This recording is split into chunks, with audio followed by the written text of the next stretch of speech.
لو نفسنا فجأة ناكل بيتزا بس من غير ما نعمل الخطوات الكتير بتاعتها، هعمل معاكم النهاردة بيتزا في دقيقة واحدة بس، طعمها كمان خطير. يلا بينا نشوف الطريقة. هنحتاج 4 معالق كبار من الدقيق، عليهم 3 معالق كبار من الحليب، وعليهم معلقة كبيرة من الزيت، ونص معلقة صغيرة من بيكنج باودر. هخلطهم مع بعض كويس وهيوصل قوامها في الاخر بالشكل ده.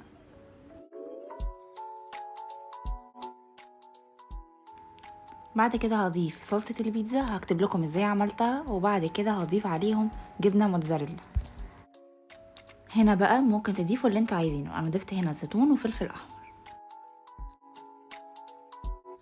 ورشيت في الاخر رشة من الزعتر، ودخلتها الميكرويف لمدة دقيقة بالظبط.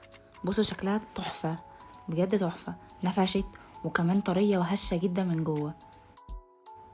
هتخلص معاكم بجد على طول من حلاوتها، هتعجبكم قوي. ولو عجبتكم الوصفة قولوا ايه رأيكم.